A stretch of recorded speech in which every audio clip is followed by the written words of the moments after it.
Hello, this is our week 4, day 3 embedded teach video on interpreting key features from graphs. And once again, we're going to be demonstrating the 3 reads method for pulling out important information and using test taking strategies to answer the question. So we're going to start with the 3 reads. The first read, just read the statement and then get a general idea looking at the graph of what it's talking about. So the first read, the graph below shows the height of a parachutist Greg after jumping out of, it should say a planes. I've got a little typo here I'm going to fix. Jumping out of a plane. There we go. And it says, which statement best describes the x-intercept? Now if I look at my graph, once again I can sort of highlight what it's talking about. It's talking about the height of a parachutist, Greg. And this gives his feet, how high he is up in the air after he jumps out of the plane.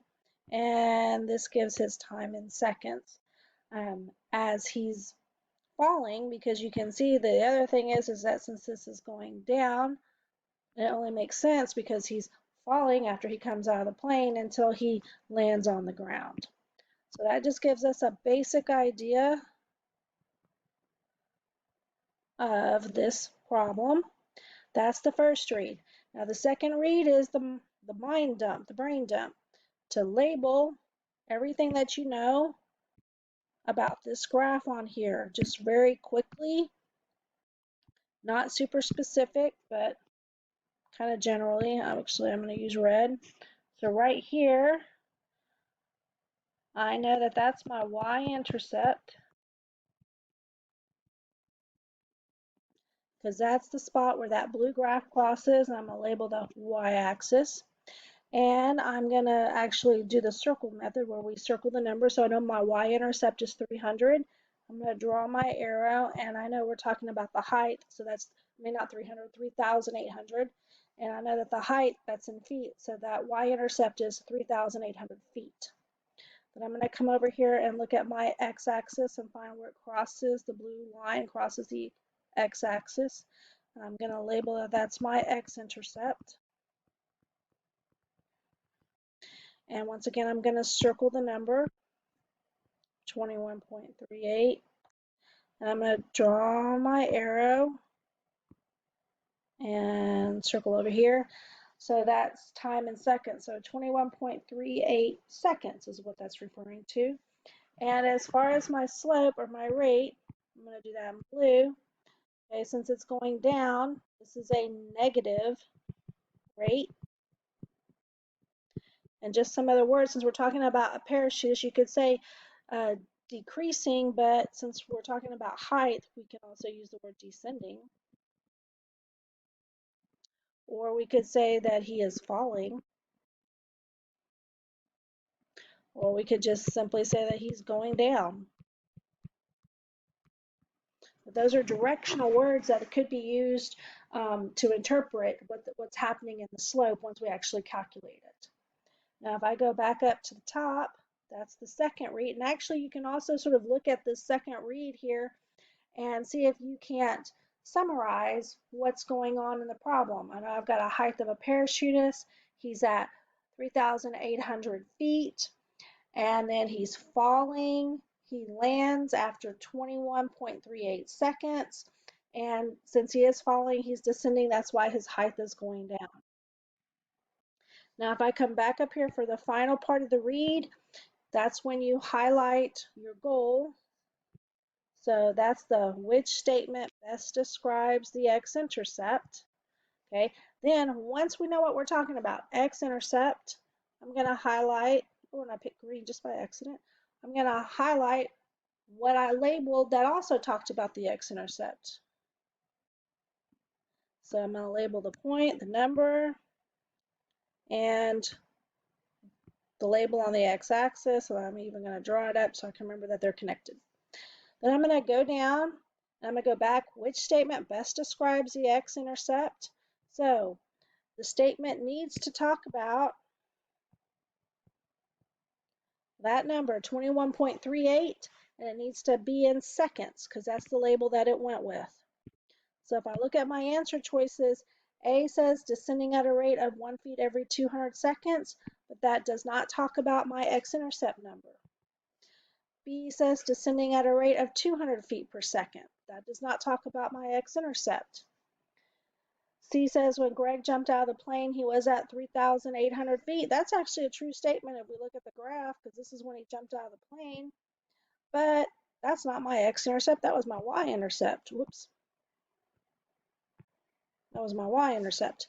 It says when Greg jumped out of the plane, he was at 3,000 feet. That's also not correct. Again, we're looking for the x-intercept number of 21.38. F and E both have the 21.38. Okay, so those look interesting. H says after 4 seconds he's at 3,000 feet, which is also true if you look up here. 4 is the seconds number because it's the x number. 3,000 is the feet number because that's the y number. So yeah, he is at 4 seconds, he is at 3,000 feet, but once again, that's not my x-intercept number, so that one's wrong. So if I'm just looking at F and G, now let's look at how they're labeled. F says 21.38 seconds, G says 21.38 feet. And if I look back at how I labeled it, 21.38 was with seconds. So G is a mismatch. Whoops. G is a mismatch on the label. So now we're left with F. And if we look at what F really, the whole thing of what F says, it says it took 21.38 seconds for Greg to land. And that is what's happening at that x-intercept. That shows when Greg actually lands on the ground. So F is the correct answer. But we use a lot of labeling, and we use just our test taking strategies of making sure that we were picking out the right number and the right label in order to figure out which one was the correct one for the x-intercept. Now I'm going to go back and look at what if instead of looking for the x-intercept, it instead asked us about, say, the slope or the rate of change.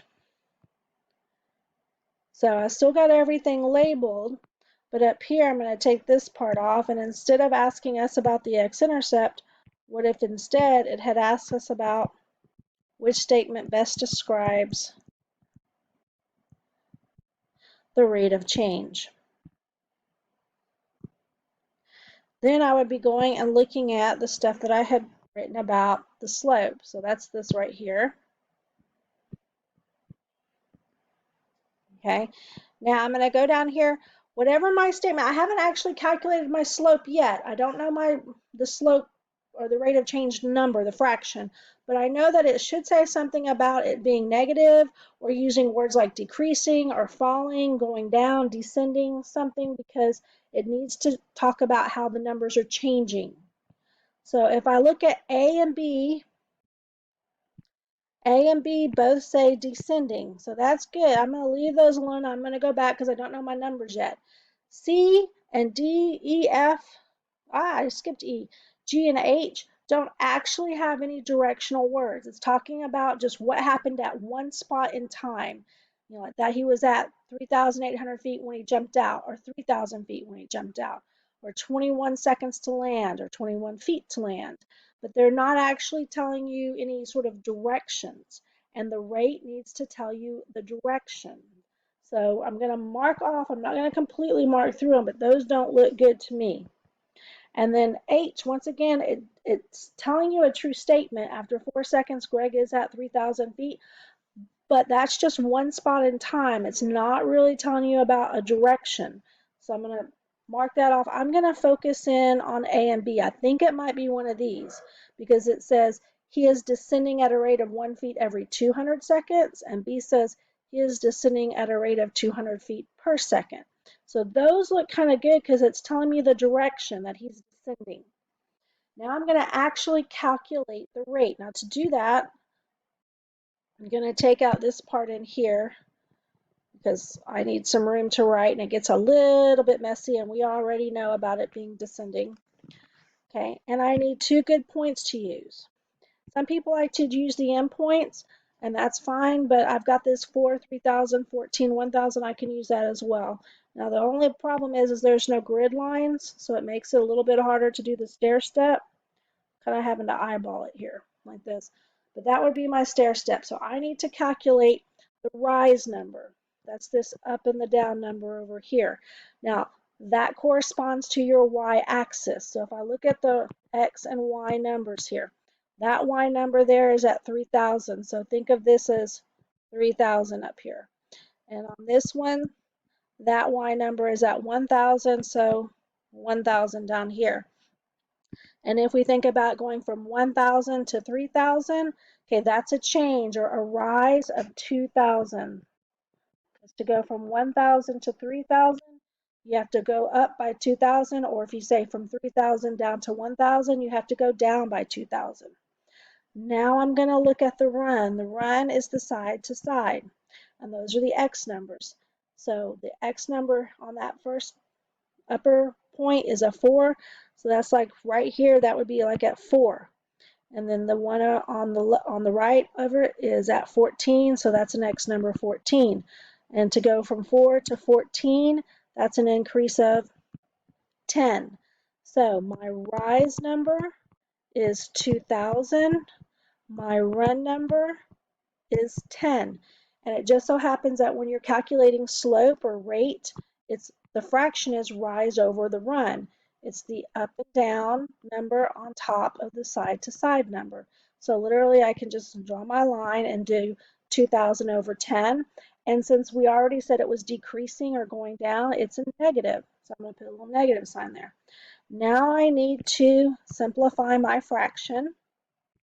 So if I do negative 2,000 divided by 10, that gives me negative 200. And I want to keep it as a fraction, so I'm going to put it over 1. Because if you just divide it out, it's just negative 200. But keep it as a fraction. And you'll see that that will help in a minute. And the negative just means it's going down. So that's why I was talking about decreasing. Now I need to add more labels. Remember that the rise is the y, the up and the down. And that up and the down is talking about the y-axis. We call that the change in the y. So I need my y-axis label, and that was in feet. So that means that that 200 is feet. So I'm going to label it there. The run is the side to side. That's the change in the x, or we call that delta x. And so I need my x-axis label, and that was time in seconds. So that 1 is a second. So what this means is that it's going down. That's why it's negative 200 feet for every 1 second. So now I'm going to go back and look at my answer choices. Both A and B said descending, but A says 1 foot in 200 seconds. And if I look at my labels, 200 should be with the feet. So A has a mismatch in the labels. I'm going to mark off A. B says it's descending at a rate of 200 feet per second. Okay, so 200 is with the feet.